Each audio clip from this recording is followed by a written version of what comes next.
Hello, and welcome to another edition of Let Me Know When You Get Home Safe. And let's get out of here before we start talking. By the way, in case anybody hasn't noticed, I don't do the over-the-arm look back when I back out because I already know what is in the parking lot. So I just kind of check the mirrors, make sure nobody's trying to run behind my car. But obviously that is the preferred method of backing up if you don't have a backup camera, which this does not currently have. I decided to go with a bare bones vehicle. I don't know if I mentioned that before. But anyway, so if you notice me blinking excessively, it's quite a windy day, and I managed to have a ash from my cigarette go right into my eyeball. Kind of karma for still being a smoker, especially with COVID and everything going on, how it goes after your lungs. I'm really not high risk for anything else. I take vitamin D, and I'm relatively good weight, somewhat okay shape, except for my lungs, and so I really should quit, and that should have incentivized me to do so, but I still do. It's notoriously difficult. I've smoked longer than I've not smoked, so the years that I've actually been a smoker is now longer than the years that I haven't been a smoker, so it's been difficult for me to quit, but I have managed to cut down. I've mentioned in previous episodes that I don't smoke in the car, which is something that was pretty hard to get over because any smoker will tell you, for whatever reason, just after you eat, whenever you're drinking, and especially when you're in the car, for some reason it just makes you want to smoke like a chimney. So in order to reduce my intake, because I could probably suck down as many as 4, depending on how stressed out of a day it was. And I'm just gonna fix my collar because that's bugging me. So yeah, I don't smoke, so this is one of the ways that I distract myself. So an update on the dog, Bebop. I don't know if we had already named him. I think the last one of these that I did, I was saying that we were getting him, but I don't think that we had named him yet. So, named him Bebop. It just seems to suit him. And he's doing okay. When we first got him, he was not really responding well to training and treats and stuff, probably because he was still not feeling so great. And, new house and everything, trying to get adjusted, but he's definitely a lot more incentivized and has picked up sit really well. I try to always have any dog that I own sit for everything. So they sit before they go down the stairs. They sit before I open the door and they go outside. They sit to come inside. They sit before I give them their food dish. Basically, you just do a lot of sitting and waiting is a great way to kind of get them on board, where it's like, I'm going through first, you're going through second. My very first dog I ever had was a notorious escape artist, to the point where my dad almost made us get rid of her because of how many times she would escape and then evade capture until the dog catcher would invariably get her. So I always make sure that my dogs are not escape artists and that they don't go through the door until they've properly waited. Same thing with the food dish. It's just a smart thing to do, where this is, my food that I'm sharing with you. Some dogs, and cats especially, can be notoriously demanding of their food. So a non-traditional way of doing it, because now everything's positive dog training, which I'm fully support 100%, but an old school method of kind of trying to keep a dog from being a little headstrong about their food is if you just do a little into the food, a little spittle, and in their instincts it should say, well, I try not to go alpha, I try to go benevolent leader, but it's basically saying that it's my food, I ate my fill, and now you get to have what's left, kind of like in the wolf world. So we've been told the alpha eats first, the beta, eats second, so on and so forth. A lot of the alpha stuff has started to come out as not being as true as previously thought, but that is still something that I was told, and it's really kind of harmless. It isn't like I'm hawking a loogie into the food, it's just a tiny little, And so he's been doing good about trying to you know, listen to commands. One thing that he has been having issues with is peeing and pooping on command, which obviously, you know, I don't expect his bladder and bowels to be on a rigorous clockwork, you know, to my schedule, but in a way it kind of can be. So, for instance, our current girl, Lilu, we go out in the morning, she pees and she poops, and then we go for our walk. I give her one more chance to pee before, so, you know, so she pees, poops, we go for a walk, she gets fed, she eats while I'm in the shower, and I, you know, get ready for the day, and then I take her out one last time before I leave for work so that she can pee, or poop out anything else, because now that she's had a full stomach and had some water, she might have a little bit less room for the excrement, so give her a chance to do that.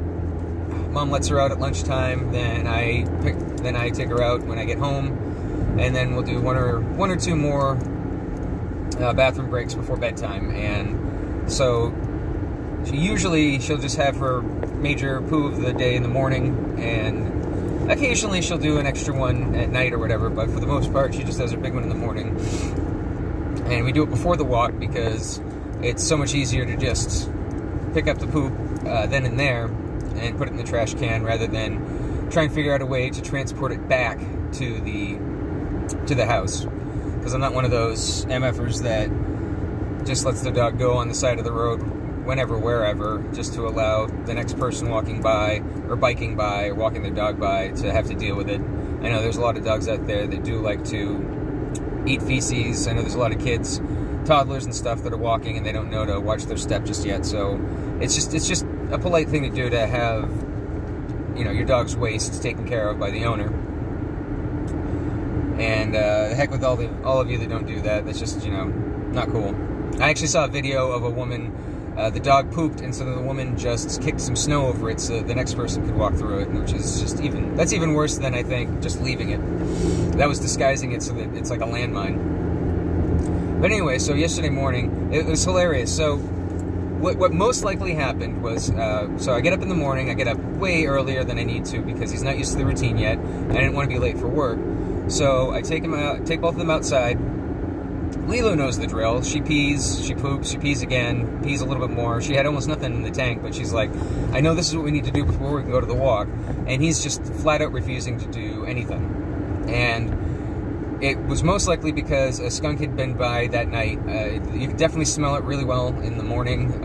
It had definitely gone through our yard. And I think that he was distracted by the smell of the skunk. But what I joke about is that we had now had him for long enough that the money that we put down for him is now non-refundable. So Sunday was the last day that we could bring him back, say it's not a good fit. We could get most of our money back except for the $100 deposit. So of course it's going to be the next day, Monday morning, the day that I have to go to work, and the day that he's now fully ours price-wise, is when he decides to start not being a good, well-behaved dog. But he just refused to. We were outside for a full-on hour, and he was just too stubborn to actually go. So I ended up having to put him back into his kennel for breakfast while I took a shower, because I didn't trust him not to make on the rug. We're trying not to have that happen. So as you might know or might not know, with a dog, if they do pee or poop inside of the house, they're gonna want to a couple more times until they've peed and pooped outside of the house successfully, because of it's like a little muscle memory. Like, they remember, even if you clean it as well as you possibly can. So obviously you use a cleaner that has a enzyme, something that breaks down the enzymes, because if you just clean a accident with, like, say, pine salt, well, to you it just smells like pine. The dog can still smell the enzymes of the pee that was there before. So even if you get rid of the smell entirely, their muscle memory still remembers, oh, no, I went in here last time. So it's always good to have, like, the same spot that they go to the bathroom. That's why it's ideally not a good idea to take them outside, take them to a spot, take them to another spot, take them to another spot, until they finally go, or go for a walk and then they just kind of drop whenever they work it loose, you know, from the walking motion. So, you know, we have a spot in the yard where it's, you know, the bathroom area, so the grass is dead and it's never going to grow back, but that's fine. It's mostly hidden by a tree.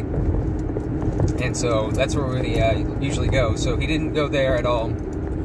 He wanted to, so what he's been doing is she's been going pee, and then he's been going pee right after her over the spot, which is a bit of a dominance thing. It's kind of an instinct thing, dominance thing.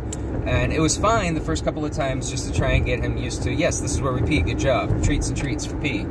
But I don't want him to insist that he has to go over hers. He should just go when it's time to go. So he seemed to have gotten the idea during the weekend, but on Monday he kept on pulling to try to go to the spot that she peed. Or it seemed, you know, for the most part he wasn't interested in even sniffing the ground. He was more interested in sniffing the air. Again, I think because of the skunk.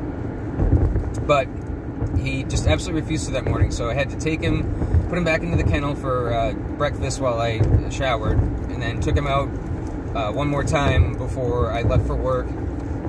He didn't go either of those times, so I warned my love that that was a thing, that she might have to come home to a pissy kennel on her lunch break, and she was understood.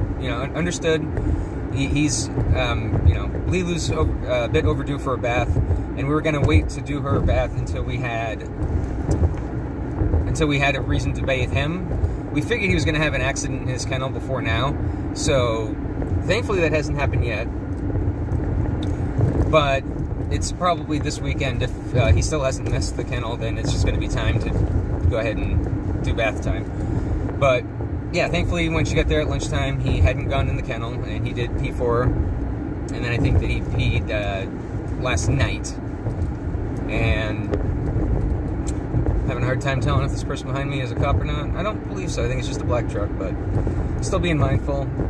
Not really going over the speed limit, so not a big deal, but obviously you still want to make sure that you're between the lanes, not driving erratically, using your turn signals, not tailgating the person in front of you, but I think we're good. It's always good to be safe and just, double check it. Everything's on the up and up with your driving. But, like I said before, don't panic, don't slam on the brakes, don't do anything that could cause attention or get suspicion. Obviously, that's why it's a good reason to check your brake lights and stuff on a regular basis so that they don't pull you over for a minor infraction in the hopes that there's something else going on in the car. But yeah, so the stubborn guy just, refused to go to the bathroom.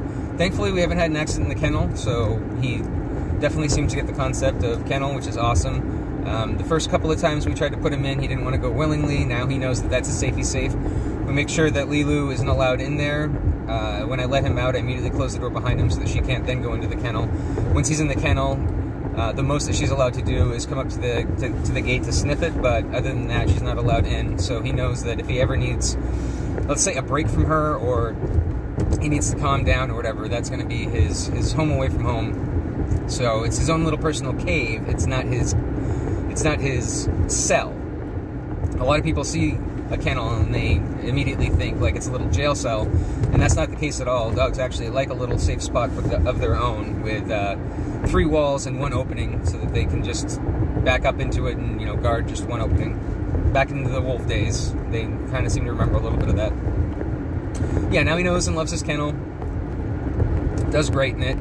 I try not to have him eat in there when I can, because the very first time that my love tried feeding them, she brought up both of the food dishes, and so they both swarmed her, and Lilu attacked him because she was like, that's my food, not yours.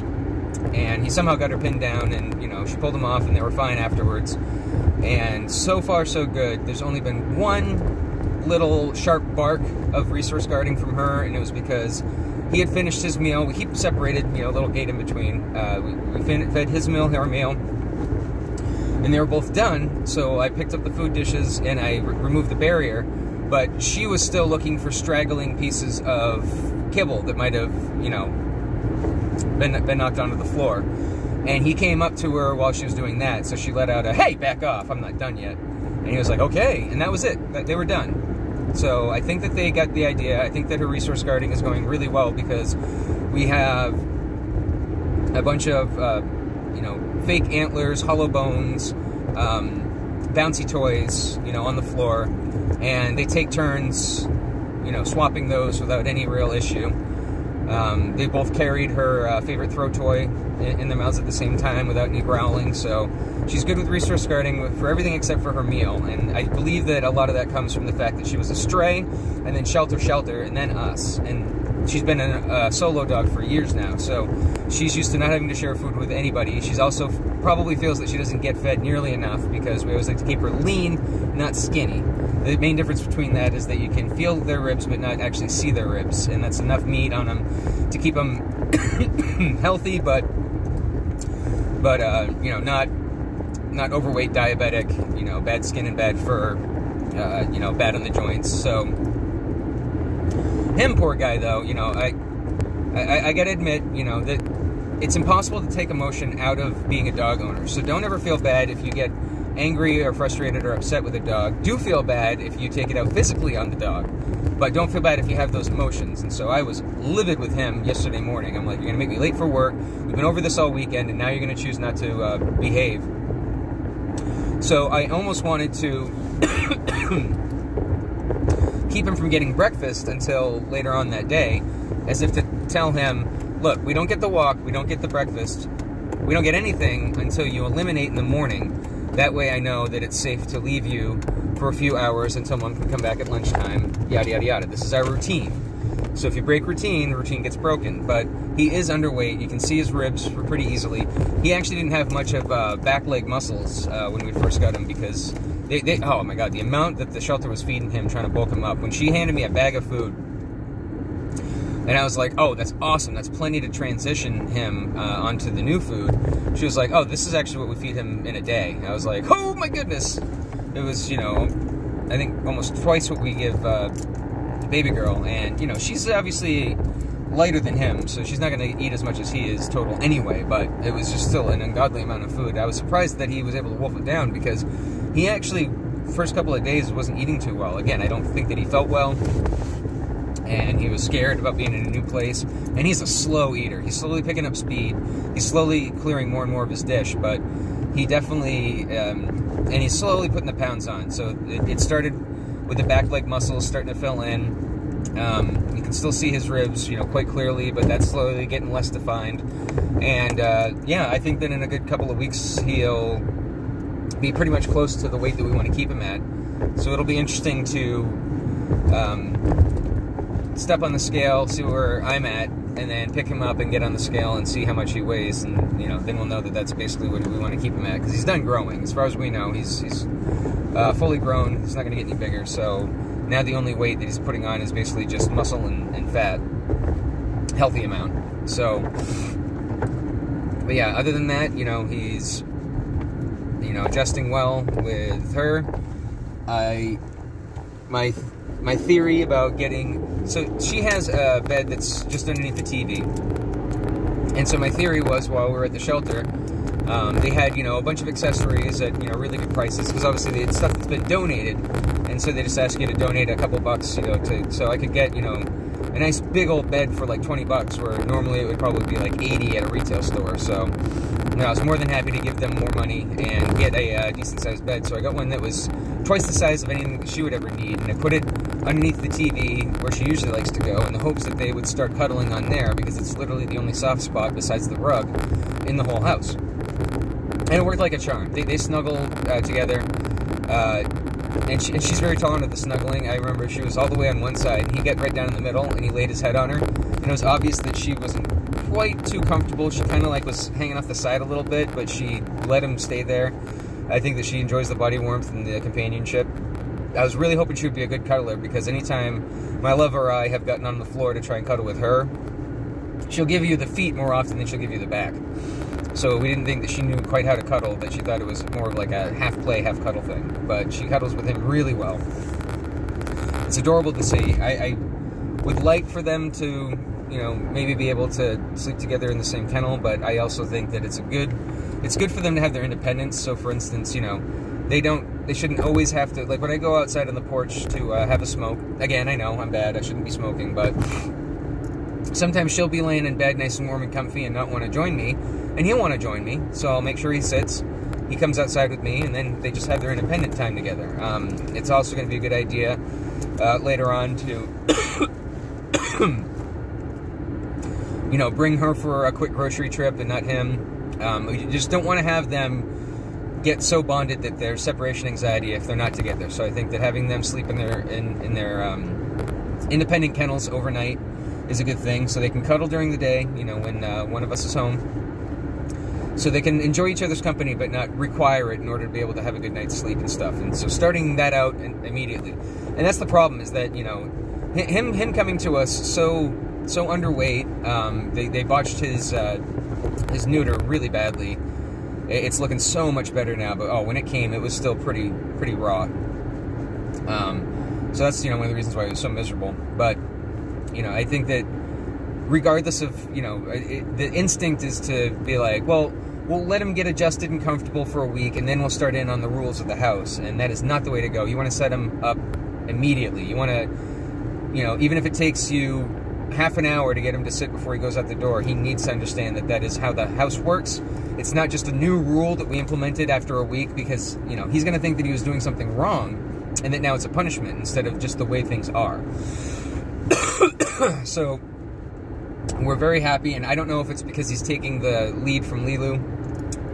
Unfortunately, when it comes to two dogs and there's one that's already trained and then you bring in a new one to train, you'd like to think that they would see the other dog in their training and be like, oh, so this is what we do, and just kind of follow their lead. But no, more often than not, what they're going to follow is the dog's bad behaviors. So, and just to prove a point on that one, so yesterday afternoon, I got home, I took them out for their second walk of the day, and that was when he decided that he finally wanted to drop a turd. So I tried to go, and keep on jogging and try and get him to, you know, pinch it off, but instead he just, you know, dug his heels in, you know, pooped out a pretty fat nugget, which is fine. All right, he's learning. You know, there's plenty of other dogs that have pooped along the side of the road that people have not picked up, so he thinks that that's the place for the bathroom as well. I get it. You know, I didn't yell at him. You know, I just picked it up, and he didn't get any treats. He only gets treats when he pees and poops in the designated area, so we applaud the good behaviors, and we try to kind of ignore the bad behaviors if we couldn't correct them in time. But then Lilu, later on in the walk, cops a squat for the first time in like half a year. She hasn't tried to poop during a walk in so long, and that's including bad weather. Whether it's raining out, whether it's, you know, super, like, you know, minus 20 degrees out, I haven't had her be bad about just going in the designated bathroom area. So even though she's been trained for years, she took a lead from him, and she was like, oh, so we can cop a squat on the walk. See, I knew that I used to be able to do that. And it's like, no, you were never able to do that. It's just that, you know, we learned how to catch it in time. We learned, you know, how your bladder and your colon work. And, you know, we've been able to adjust accordingly so that you go when you need to go, and then we enjoy a nice, just, all we have to worry about is sniffs and not pulling on the leash during the walk. That's all we got to worry about. We can turn our brain off, our nose on, and just be mindful of where Daddy's walking. Fix the leash when I wrap it around Daddy or Mommy, and, you know, the walks are fine.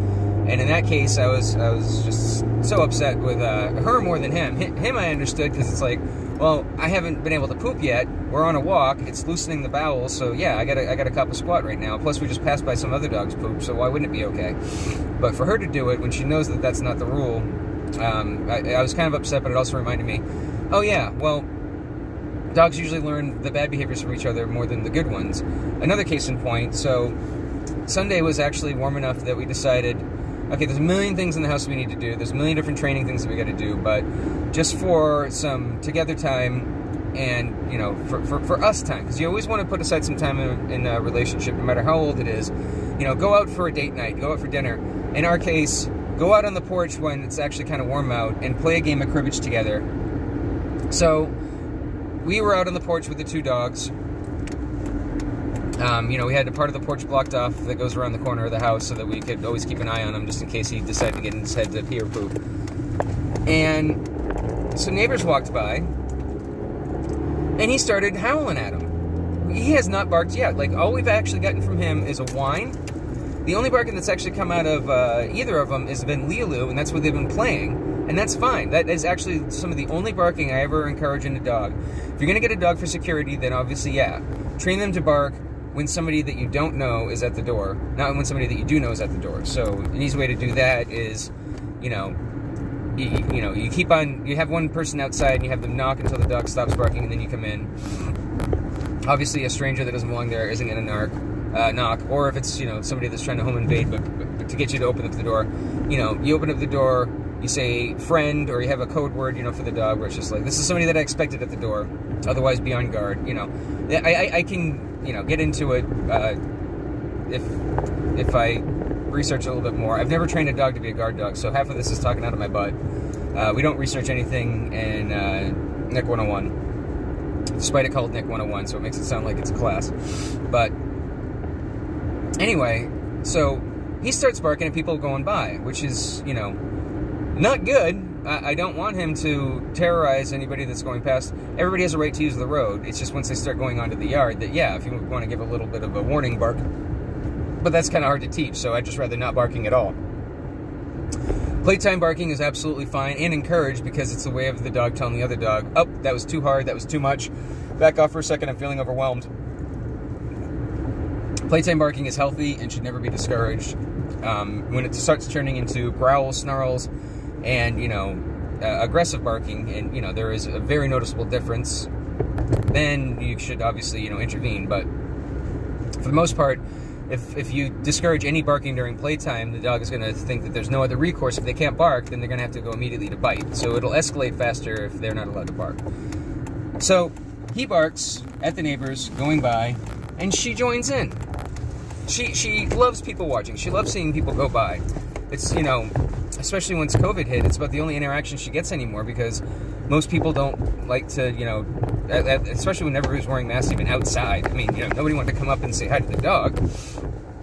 And even then, you know, she doesn't usually, because we have, I don't know if it's because she looks like a hunting dog, or it's because she's so excited to see people that she's kind of pulling against the leash a little bit, and it might look a little intimidating, but anyway, you know, most people don't come up and say hi to her, so the most people watching she can do is usually on the porch with people walking by on the road. So she started barking, so it was a bummer. We tried to get, you know, both of them to stop, but again, you know, I guess the point of the lesson, because I'm trying to wrap up as I pull into home, is that they're going to learn the bad behaviors more often than the good behaviors, unfortunately. So try and encourage as many of the good ones as possible. Try to discourage the bad ones. Try not to have them learn bad habits from the other. And yeah, that's, I guess, what I'll leave you with. I am home safe.